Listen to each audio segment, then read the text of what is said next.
তৃণমূল নেত্রী তথা রাজ্যের মুখ্যমন্ত্রী মমতা বন্দ্যোপাধ্যায়ের সময়টা না ভালো যাচ্ছে না, বুঝলেন তো। এই যে সামনের এক সপ্তাহ তার ঠিকমতো ঘুম হবে কিনা সন্দেহ আছে। তার কারণ আগামী 18 তারিখে রাজ্যে আবার প্রধানমন্ত্রী নরেন্দ্র মোদী পা রাখছেন।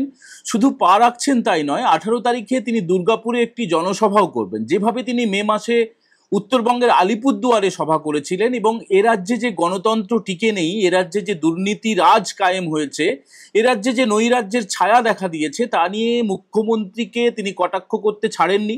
এবং আপনারা একটু মনে করে দেখুন, প্রধানমন্ত্রী নরেন্দ্র মোদী যখন বক্তব্য পেশ করেছিলেন সেই দিনই নবান্নের 14 তলায় বসে মুখ্যমন্ত্রী মমতা বন্দ্যোপাধ্যায় তিনি প্রধানমন্ত্রীকে বেনজিরভাবে বিলো দ্য বেল্ট হিট করেছিলেন। নমস্কার বন্ধুরা, আমি দীপঙ্কর মণ্ডল, আপনারা দেখছেন নবান্ন নিমন্ত্রণ।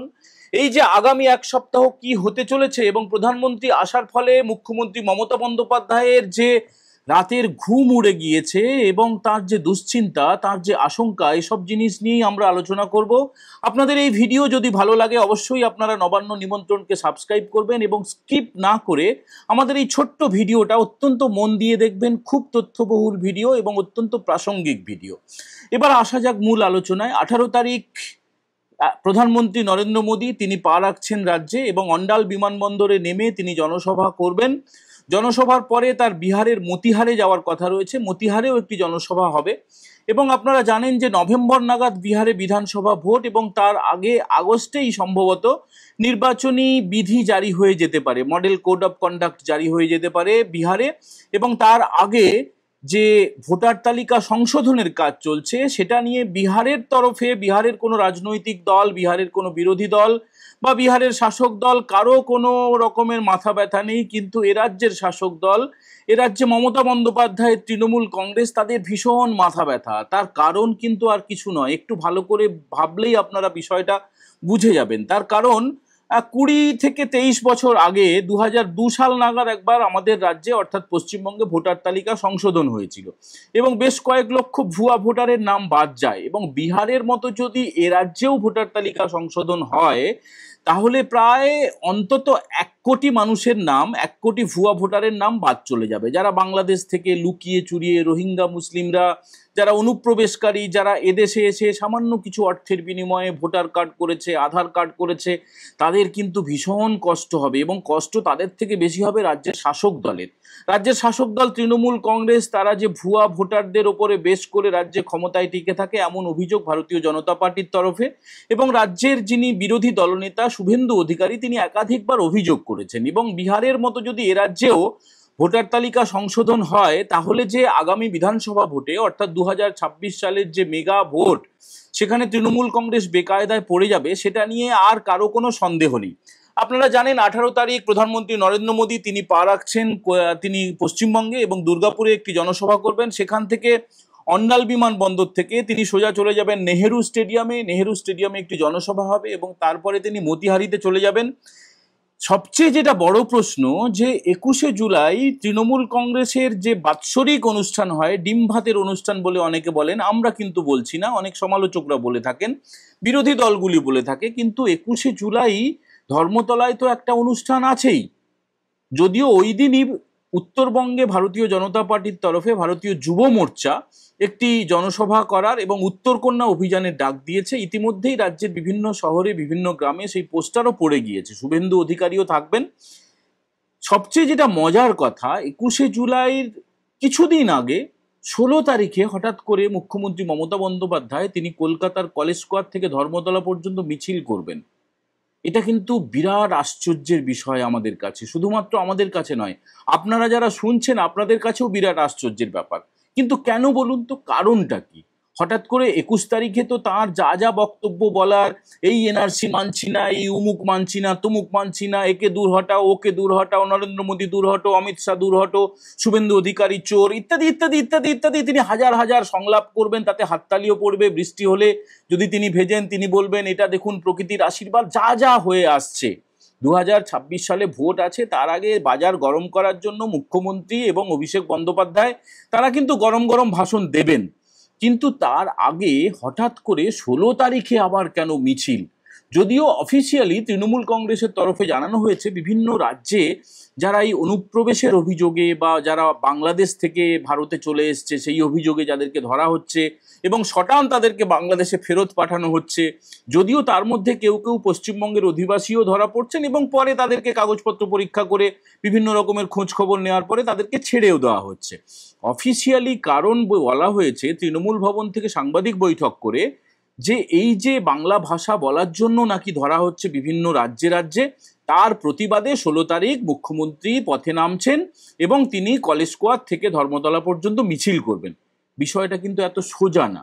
বিষয়টা হচ্ছে যেহেতু 18 তারিখ প্রধানমন্ত্রী নরেন্দ্র মোদী আসছেন, যেহেতু 21 তারিখে রাজ্যের বিরোধী দলনেতা শুভেন্দু অধিকারী তিনি একটা ধর্মতলার যে সভা হয় তার পাল্টা সভা করবেন উত্তরকন্যায় এবং টিভি স্ক্রিন ভাগ হয়ে যাবে।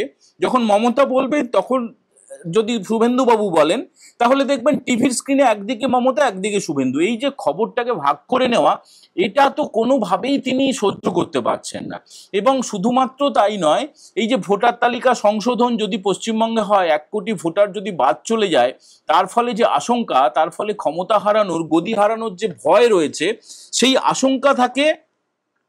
আশঙ্কা থেকে মুখ্যমন্ত্রী মমতা বন্দ্যোপাধ্যায় নরেন্দ্র মোদীর সভার আগেই, অব্যবহিত আগেই, একদিন আগেই তিনি একটা খবরে থাকতে চাইছেন, একটা বার্তা দিতে চাইছেন, একটা চাপে রাখতে চাইছেন।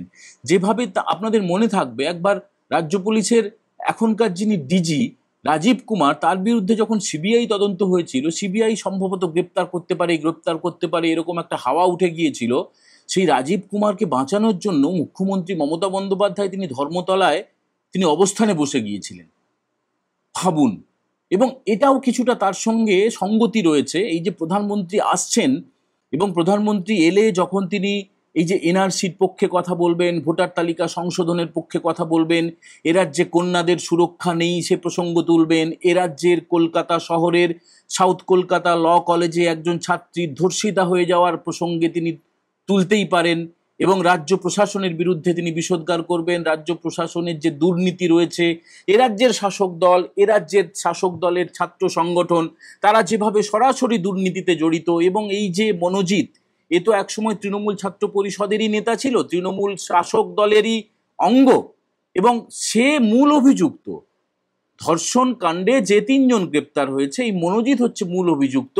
এবং সেটাকে ঢাকার জন্য তৃণমূল কংগ্রেস আপ্রাণ চেষ্টা করেছিল, এখনো আপ্রাণ চেষ্টা করে যাচ্ছে। এবং অনেকে বলছেন যে এই যে জোকা আইআইএম এ যে ঘটনা, সেই কসবা কাণ্ডকে ঢাকার জন্য আরেকটা পাল্টা ন্যারেটিভ তৈরি করার চেষ্টা করা হয়েছে। যদিও আমরা এই প্রসঙ্গে বলছি না, তার কারণ এখনো পর্যন্ত তদন্ত চলছে দুটি কাণ্ডই এখনো বিচারাধীন, এই কারণে সেটা বলা আমাদের পক্ষে ঠিক হবে না। কিন্তু আমরা যেটা বলতে পারি যে প্রধানমন্ত্রী নরেন্দ্র মোদী যিনি 18 তারিখ দুর্গাপুরে জনসভা করবেন, তার জন্য কেন আশঙ্কায় রয়েছেন মুখ্যমন্ত্রী মমতা বন্দ্যোপাধ্যায়, তিনি কেন এত দুশ্চিন্তা করছেন। অনেকে বলছেন তার রাতের ঘুম উবে গিয়েছে।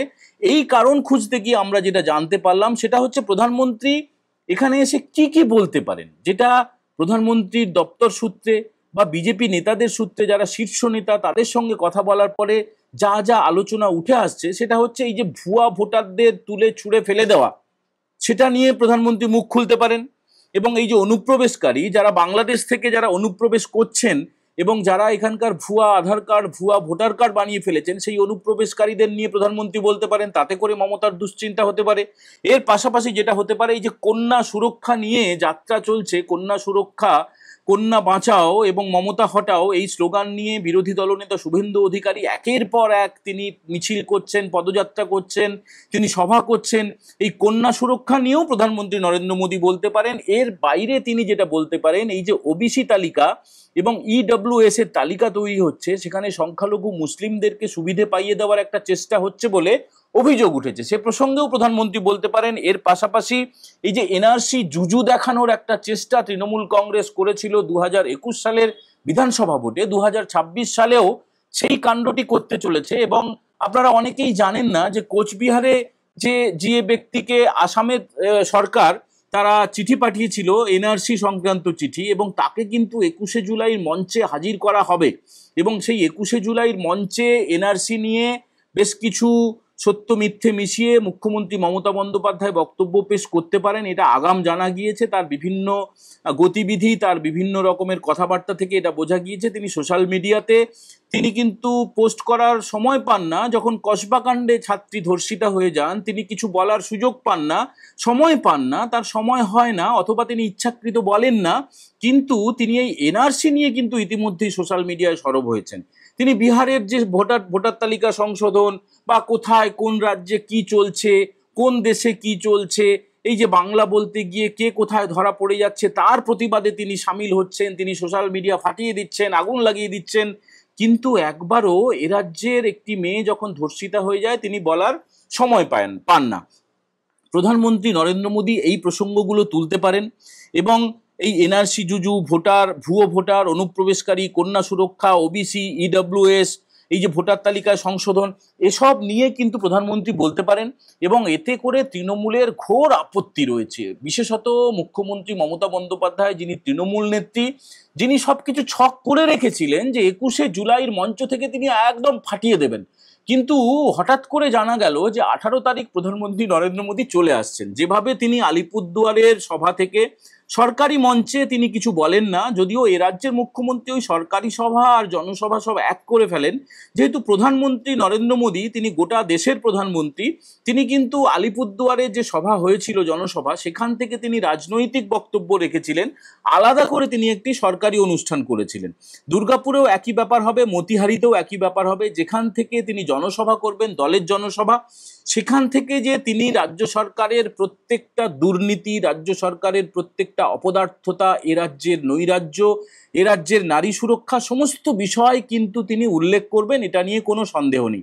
এবং 21শে জুলাই যেহেতু টার্গেট তৃণমূল কংগ্রেসের, 2026 সালের সমস্ত বার্তা নাকি সেখান থেকে দেওয়া হবে, সেখান থেকে একটা নির্বাচনী একটা ইস্তাহারের মতো করে ঘোষণা করে দেওয়া হবে, পথ কিভাবে চলতে হবে, কাকে কাকে কিভাবে ধরতে হবে, কাকে কাকে অ্যাভয়েড করতে হবে, কাকে কাকে বিশেষ পাত্তা দিতে হবে, কোন কোন জায়গায় খাপ খোপলা রয়েছে সেই সবগুলো ঠিক করতে হবে।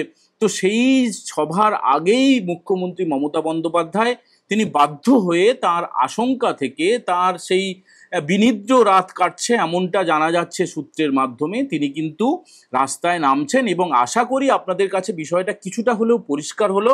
এবং আপনারা যারা শুনলেন, আপনাদের যদি আমাদের ভিডিও ভালো লাগে অবশ্যই কমেন্ট করে জানাবেন। যদি আপনাদের ভালো নাও লাগে তাহলেও আপনারা কমেন্ট করে জানাবেন। আমরা আপনাদের কমেন্ট, আপনাদের সাবস্ক্রিপশন এবং অবশ্যই আপনাদের শেয়ার করার অপেক্ষায় থাকবো। আপনাদের ভালোবাসা আমাদের একমাত্র পাথেয়।